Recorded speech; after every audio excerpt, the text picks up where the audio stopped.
The galaxy was ash and silence, until I found her. A lone alien girl, bruised yet unbroken, her blue skin glowing faintly beneath a shattered sky. Her eyes held a question: why save me? I didn't know then. But as her trembling hand reached for mine, I realized something. She wasn't just fighting to survive. She was fighting to remind me why I should live again, and why humanity still mattered in a dying universe. The war had taken everything: cities burned into hollow shells, skies stained with drifting ash, and the silence of graves where laughter once lived. Yet somehow I was still breathing. My boots sank into the soot of what had been a thriving outpost, now reduced to blackened ribs of steel jutting from craters. Smoke coiled through the air like restless ghosts, and in the middle of it all, I found her. She was curled against a fractured wall, knees pulled close to her chest, trembling yet still holding her head high. Her skin shimmered faintly blue beneath the shifting glow of burning embers, marred by bruises and shallow cuts that spoke of more than one battle survived. Long black hair spilled across her shoulders like a dark river, tangled with dirt but still beautiful, almost defiant in its elegance. And her horns, graceful white spirals rising from her skull, caught the dying light, making her look like something sculpted from memory and myth.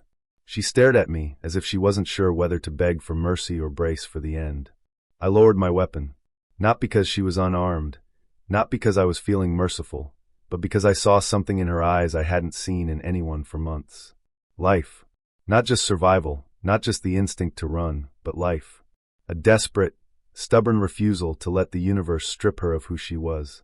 She tried to stand as I approached, her torn combat gear hanging to her frame like a shadow of what once had been armor, modest but frayed, revealing the outline of a body built for strength and speed yet softened by exhaustion.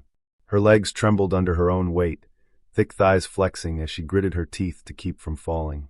Her gaze didn't waver. "Are you going to kill me, human?" Her voice was low, hoarse from smoke, maybe from screaming, but there was steel under it, faint but unyielding.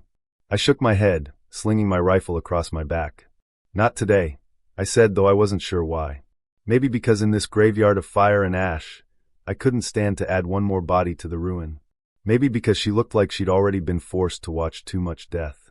I reached for her, slowly, and she flinched, but didn't pull away when my hand rested gently on her arm. Her skin was cool, unnaturally so, but warm enough where it mattered, warm enough to tell me she was alive. "Why save me?" she asked, barely above a whisper now. "Because I need to remember what it feels like," I replied, not sure if I meant saving someone or believing there was anything left worth saving. She studied me for a long moment, as though measuring my words, then nodded, just once, before her strength gave out. I caught her before she hit the ground, her body light yet solid in my arms, head resting briefly against my shoulder as I carried her through the ruins. The shelter I had found wasn't much, just the remnants of a bunker half-collapsed beneath layers of debris. But it was warm, lit by the faint flicker of a makeshift fire, and for now it was safe. I laid her down gently, offering water from my canteen. She drank in careful sips, hands shaking as though they had forgotten how to be steady. "You're different," she murmured, her gaze locked on me, heavy with an emotion I couldn't place. Distrust? Hope? Both? I shrugged. Or maybe I'm just tired of watching the universe chew itself apart. She laughed softly, a broken sound but real, and looked away, her expression softening as the firelight caught the faint curve of her lips. We sat in silence for a while. Outside, the sky groaned with distant thunder, or maybe the distant echoes of orbital fire. But in here, all I could hear was her breathing. Slow, uneven, alive. "They'll come for me," she said finally, voice barely audible. "The ones who left me behind. The ones who made me what I am." There was something raw in the way she said it, something that hinted at chains heavier than steel. I didn't ask for details, not yet. Instead, I said, "Then they'll have to go through me first." She turned her head toward me, eyes wide now, not with fear, but with something dangerously close to belief. I didn't know what it meant yet, what keeping that promise would cost, but as I watched her try to curl deeper into the blanket I'd given her, shoulders trembling as though fighting the memory of cold hands and colder orders, I knew one thing. I couldn't let her go.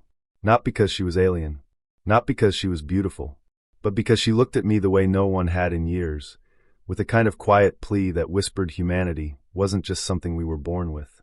It was something we chose to keep alive, in each other, when everything else tried to take it away. And maybe, just maybe, that was enough reason to fight,